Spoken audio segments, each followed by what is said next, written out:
Happy birthday to you. Happy birthday to you. Happy birthday to you. Happy birthday to you. Here we go. Ngày hôm nay là sinh nhật của tôi đây, nào chúng ta hãy cùng nhau hòa trong khúc ca thật say. Một năm mới, một tuổi mới lại đến với tôi mang qua niềm vui ngập tràn tình yêu cùng những người bạn thân thương. Happy my birthday. Chào mừng sinh nhật của em, mừng ngày sinh nhật của em, mừng ngày đó em sinh ra đời cùng với sao sao tỏa sáng. Chào mừng sinh nhật của em, mừng ngày sinh nhật của em, nào cùng hát vang câu ca này. Happy happy birthday to you. Oh yeah, happy birthday to you. Ngày hôm nay ta cùng vui với những điệp khúc năm đời, cùng vỗ tay và cùng nhảy theo điệu nhạc đắm say. Happy birthday to you, cùng với bao niềm vui, cùng bao nụ cười đón mừng ngày anh ra đời. Bao nhiêu người thầm chúc bao lời, chúc anh lại có thêm một tuổi, cần thêm nhiều niềm vui và muôn vàn những điều may mắn sẽ không còn lo toan, cùng với bao hạnh phúc ngập tràn. Yeah, happy birthday to you, check it out y'all. Và ngày sinh nhật của em ngập tràn trong ngàn mến thương, thật hạnh phúc say trong tâm hồn, bạn mẹ tôi luôn ở bên. Lại một sinh nhật nữa sang, phải vượt qua ngàn khó khăn, nào cùng bước tiếp trên con đường những năm qua mình đã chọn.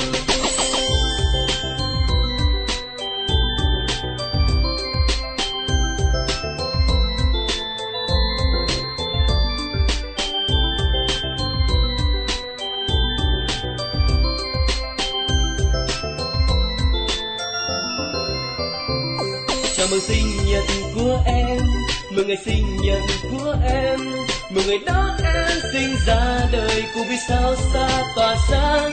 Chào ngày sinh nhật của em, mừng ngày sinh nhật của em, nào cùng hát vang câu ca này. Happy birthday to you.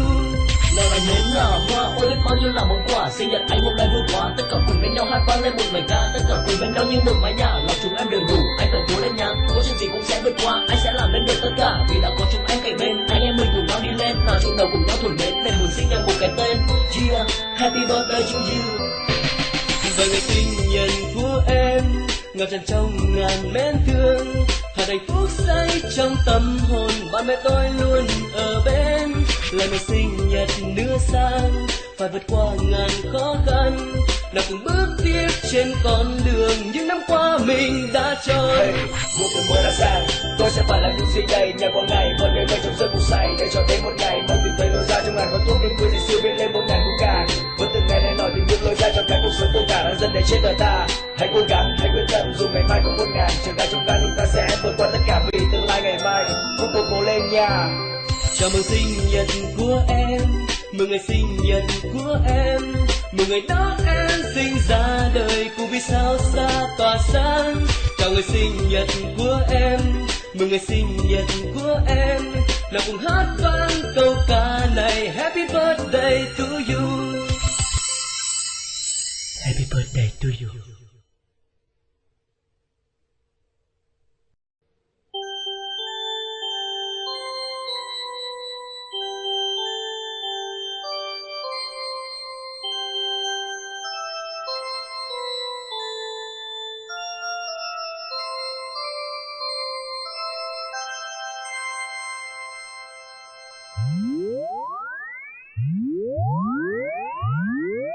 Happy birthday to you.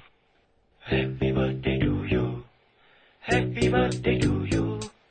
Happy birthday to you. Here we go. Ngày hôm nay là sinh nhật của tôi đây, nào chúng ta hãy cùng nhau hòa trong khúc ca thật say. Một năm mới, một tuổi mới lại đến với tôi mang qua niềm vui ngập tràn tình yêu cùng những người bạn thân thương. Happy my birthday. Chào mừng sinh nhật của em, mừng ngày sinh nhật của em, mừng ngày đó em sinh ra đời cùng với sao sao tỏa sáng. Chào mừng sinh nhật của em, mừng ngày sinh nhật của em, nào cùng hát vang câu ca này. Happy happy birthday to you. Oh yeah, happy birthday to you. Ngày hôm nay ta cùng vui với những điệp khúc năm đời, cùng vỗ tay và cùng nhảy theo điệu nhạc đắm say. Happy birthday to you, cùng với bao niềm vui, cùng bao nụ cười đón mừng ngày anh ra đời. Bao nhiêu người thầm chúc bao lời, chúc anh lại có thêm một tuổi, cần thêm nhiều niềm vui và muôn vàn những điều may mắn sẽ không còn lo toan, cùng với bao hạnh phúc ngập tràn. Yeah, happy birthday to you, check it out y'all. Và ngày sinh nhật của em ngập tràn trong ngàn mến thương, thật hạnh phúc say trong tâm hồn, bạn mẹ tôi luôn ở bên. Lại một sinh nhật nữa sang, phải vượt qua ngàn khó khăn, nào cùng bước tiếp trên con đường những năm qua mình đã chọn.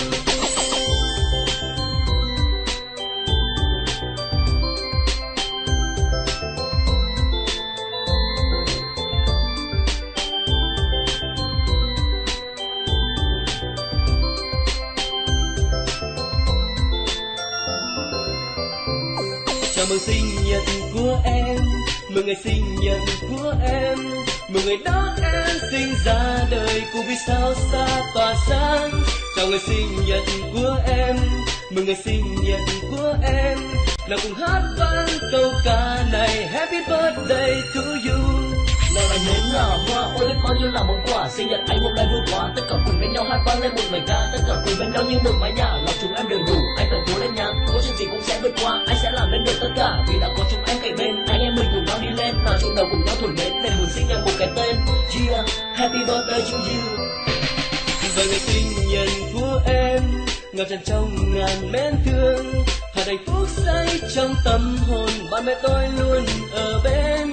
Là ngày sinh nhật nữa sang, phải vượt qua ngàn khó khăn, nào cùng bước tiếp trên con đường những năm qua mình đã chọn. Hey, một ngày mới đã sang, tôi sẽ phải làm những gì đây? Nhờ qua ngày vẫn đêm quay trong giấc ngủ say, để cho đến một ngày mới tìm thấy lối ra trong ngàn con thuốc đêm khuya thì siêu biến lên một ngàn cung ca.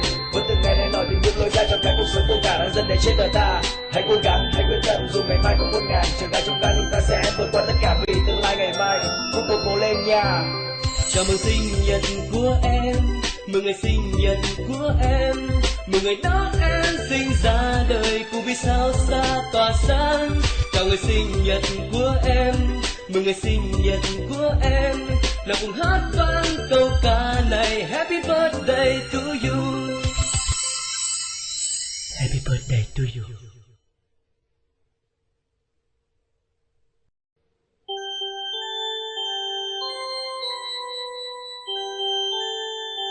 Happy birthday to you.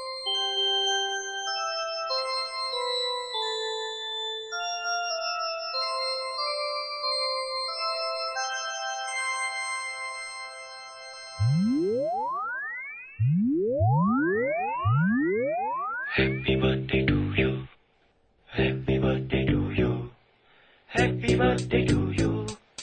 Happy birthday to you. Here we go. Ngày hôm nay là sinh nhật của tôi đây, nào chúng ta hãy cùng nhau hòa trong câu ca thật say. Một năm mới, một tuổi mới lại đến với tôi, mang qua niềm vui ngập tràn tình yêu cùng những người bạn thân thương. Happy my birthday. Chào mừng sinh nhật của em, mừng ngày sinh nhật của em, mừng ngày đó em sinh ra đời cùng vì sao xa tỏa sáng. Chào mừng sinh nhật của em, mừng ngày sinh nhật của em, nào cùng hát vang câu ca này Happy Happy birthday to you. Oh yeah, happy birthday to you. Ngày hôm nay ta cùng vui với những điệp khúc năm đời, cùng vỗ tay và cùng nhảy theo điệu nhạc nằm say. Happy birthday to you, cùng với bao niềm vui, cùng bao nụ cười đón mừng ngày anh ra đời. Bao nhiêu người thầm chúc bao lời chúc anh lại có thêm một tuổi, cần thêm nhiều niềm vui và muôn vàn những điều may mắn sẽ không còn lo toan, cùng với bao hạnh phúc ngập tràn. Yeah, happy birthday to you, check it out y'all. Và ngày sinh nhật của em ngập tràn trong ngàn mến thương, hạt hạnh phúc say trong tâm hồn, bạn bè tôi luôn ở bên. Lại một sinh nhật nữa sang, phải vượt qua ngàn khó khăn, nào cùng bước tiếp trên con đường những năm qua mình đã chọn.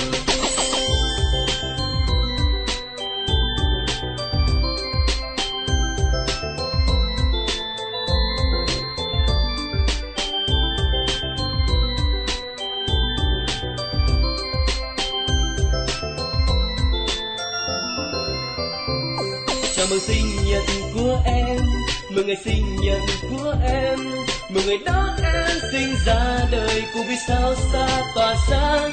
Chào ngày sinh nhật của em, mừng ngày sinh nhật của em, nào cùng hát vang câu ca này Happy birthday to you.